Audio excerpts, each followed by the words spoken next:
Serialisation की दुनिया में आपका स्वागत है। मेरा नाम विकास है। आज मैं आपको एसएससीसी के बारे में बताने वाला हूँ। आप सभी का बहुत बहुत स्वागत है हमारे चैनल प्रोसेस ड्रिवन पर। आइए प्रोसेस स्टार्ट करते हैं कुछ लर्न करने का। हर दिन लाखों लोग रिटेल स्टोर में इस उम्मीद से पहुँचते हैं कि वे जो प्रोडक्ट्स खरीदना चाहते हैं वो उनके लिए शेल्फ पर तैयार मिलेगा। इंश्योर करने के लिए कि शेल्फ्स भरी हुई होंगी, बिजनेस पार्टनर्स के बीच बहुत सारी प्लानिंग और कोऑर्डिनेशन की जाती है। कंज्यूमर्स के लिए चेकआउट उनकी खरीदारी प्रोसेस का एंड होता है, लेकिन रिटेलर और सप्लायर के लिए यह अभी शुरुआत है।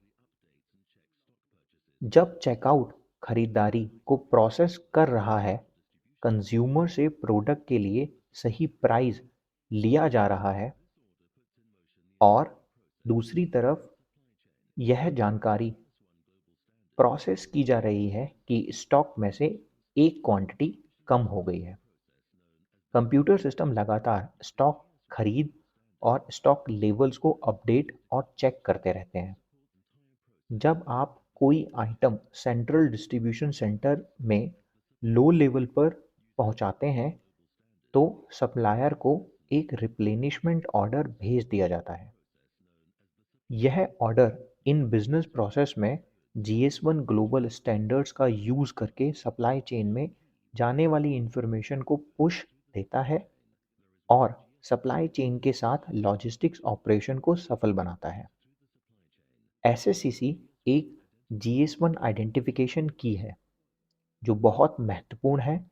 इसकी फुल फॉर्म है सीरियल शिपिंग कंटेनर कोड।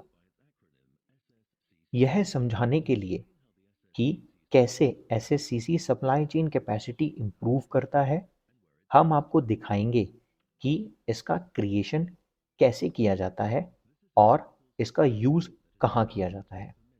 एसएससीसी का यूज़ मैन्युफैक्चरर्स प्रोडक्ट्स की लॉजिस्टिक यूनिट्स से शुरू करते हैं। प्रोडक्ट्स को इन्वेंट्री, स्टोर और ट्रांसपोर्ट के लिए यूज़ की जाने वाली लॉजिस्टिक यूनिट्स पर पैक किया जाता है। इसके बाद प्रोडक्ट्स को मैन्युफैक्चरर्स से डिस्ट्रीब्यूशन सेंटर भेज दिया जाता है। डिस्ट्रीब्यूशन सेंटर के अंदर प्रोडक्ट्स को स्टोर किया जाता है और वहां से रिटेल स्टोर पर भेज दिया जाता है। प्रोडक्ट्स को ट्रकों पर लादकर स्टोर तक पहुंचाया जाता है। स्टोर प्रोडक्ट्स रिसीव करता है और उन्हें शेल्फ्स पर लगाया जाता है, जहां से कंज्यूमर उन प्रोडक्ट्स को पिक करते हैं। एक चेक पॉइंट है जहां पर एसएससीसी को स्कैन करना पड़ता है। एसएससीसी के साथ लॉजिस्टिक्स यूनिट की आइडेंटिफिकेशन बिजनेस पार्टनर्स को कई प्रोसेस को सुधारने और इजी बनाने में हेल्प करती है। यह प्रोडक्ट्स रिसीव करने से लेकर स्टोरेज, ट्रैक एंड ट्रेस और प्रोडक्ट रिकॉल तक पूरी सप्लाई चेन पर लागू होता है। जब प्रोडक्ट्स का प्रोडक्शन किया जाता है, तो ट्रेड आइटम की identification global trade item number से की जाती है। यह नंबर एक EAN13 बारकोड स्टैंडर्ड में एनकोड किया जाता है। अगर ट्रेडिंग यूनिट्स को मल्टी पैक में पैक किया जाता है, तो उन्हें एक अलग GT नंबर के साथ आइडेंटिफाई किया जाता है। इन मल्टी पैक्स को पैलेट्स पर लोड किया जाता है और इस पूरे लॉजिस्टिक्स यूनिट को एक unique serial shipping container code दिया जाता है। IT सिस्टम्स प्रोडक्ट के बारे में सभी संबंधित जानकारी जैसे बैच नंबर या मैन्युफैक्चरिंग डेट को लिंक करने के लिए एसएससीसी का यूज़ करते हैं। एसएससीसी को GS1 128 बारकोड में एनकोड किया जाता है और एक लॉजिस्टिक्स लेबल पर प्रिंट किया जाता है। एसएससीसी पैलेट को वेयरहाउस में स्टोर और इसी पैलेट को बाद में फाइंड करने में हेल्प करता है। Serial shipping container code SSCC GS1 identification की है, जिसका यूज़ इंडिविजुअल लॉजिस्टिक्स यूनिट्स की आइडेंटिफिकेशन करने के लिए किया जाता है। SSCC एप्लीकेशन आइडेंटिफायर 00 से शुरू होता है और ये 00 कंप्यूटर सिस्टम को बताता है कि अगले 18 डिजिट्स लॉजिस्टिक्स यूनिट का आइडेंटिफायर है। ये 18 डिजिट इस प्रकार बनाई जाती हैं। स्टार्टिंग में होता है एप्लीकेशन आइडेंटिफायर, जो हमने पहले बता दिया, जो आईटी सिस्टम को बताएगा कि ये जो अगले 18 डिजिट है वो एक SSCC नंबर है। 18 डिजिट की शुरुआत में जो सबसे पहला डिजिट होता है उसको बोलते हैं एक्सटेंशन डिजिट। ये डिजिट 0 से 9 तक कोई भी नंबर हो सकता है। आमतौर पर एक्सटेंशन डिजिट 0 पर सेट होता है, लेकिन नंबरिंग कैपेसिटी को बढ़ाने के लिए कोई भी डिजिट हो सकता है, जिसे आमतौर पर बदल दिया जाता है।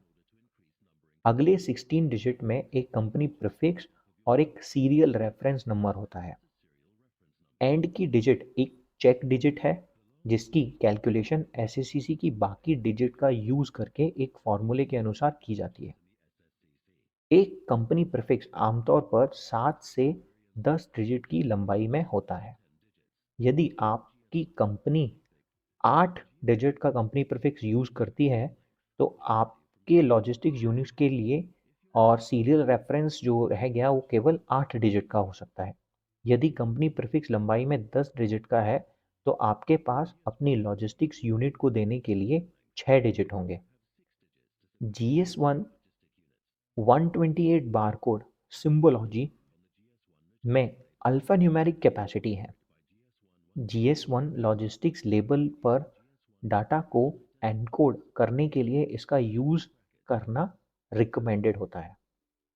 एप्लीकेशन आइडेंटिफायर्स को AI भी बोला जाता है और AI 00 डिफाइन करता है SSCC को।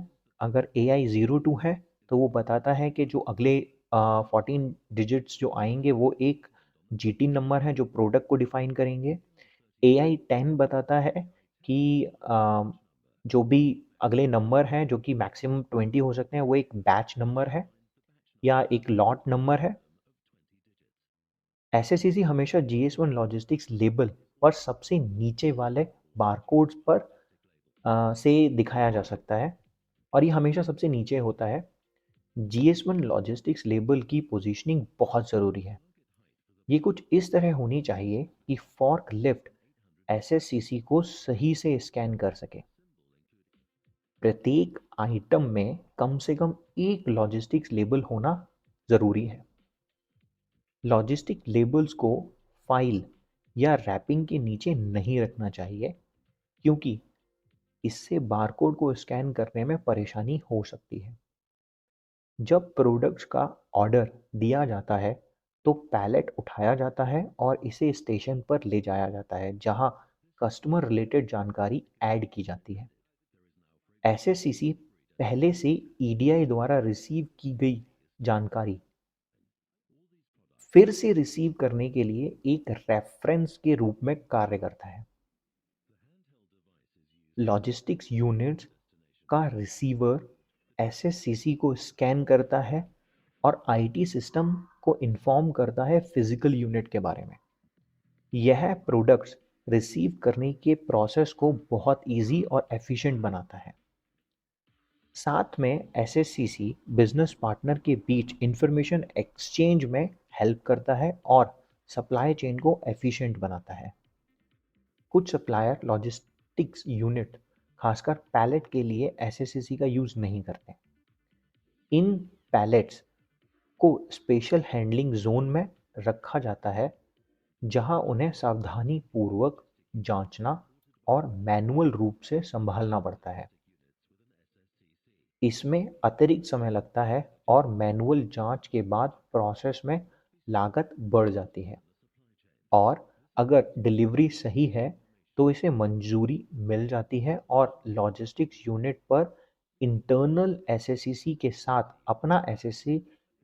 अपना जो SSCC होता है उनका लॉजिस्टिक यूनिट लेवल पे प्रिंट कर देते हैं।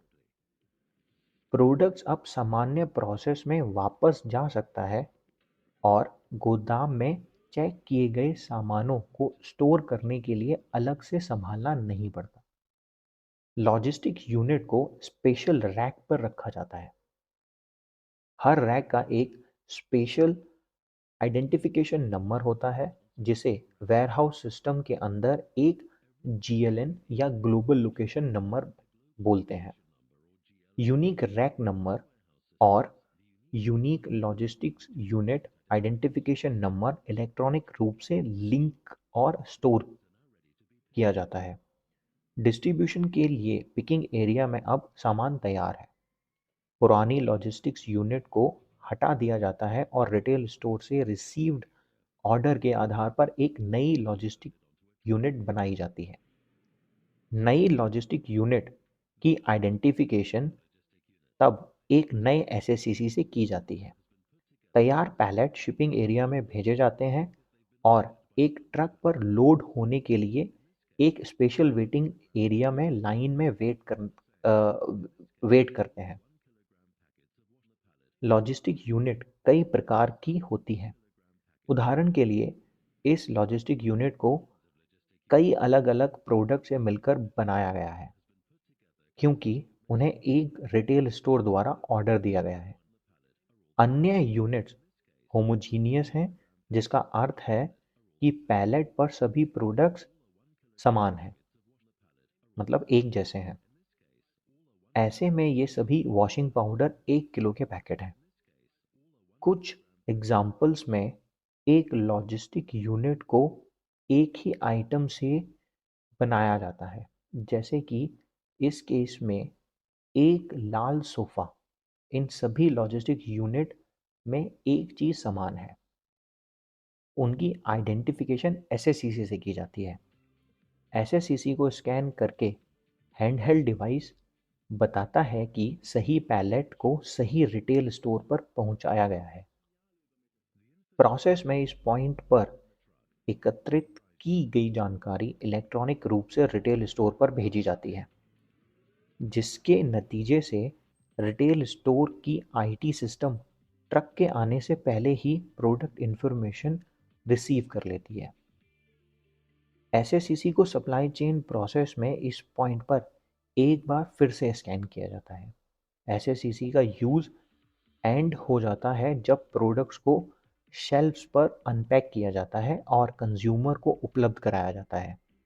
सप्लाई चेन में सभी पार्टी GS1 स्टैंडर्ड्स का यूज़ करते हैं। SACC एफिशिएंसी बढ़ाता है, ट्रैक एंड ट्रेस इनेबल करता है और पूरी प्रोसेस में कॉस्ट कम करता है। मैं आशा करता हूँ आपको ये वीडियो पसंद आया होगा और इन्फॉर्मेटिव लगा होगा। हमारे चैनल को प्लीज़ सब्सक्राइब कीजिए और हमें मोटिवेट कीजिए। Thank you.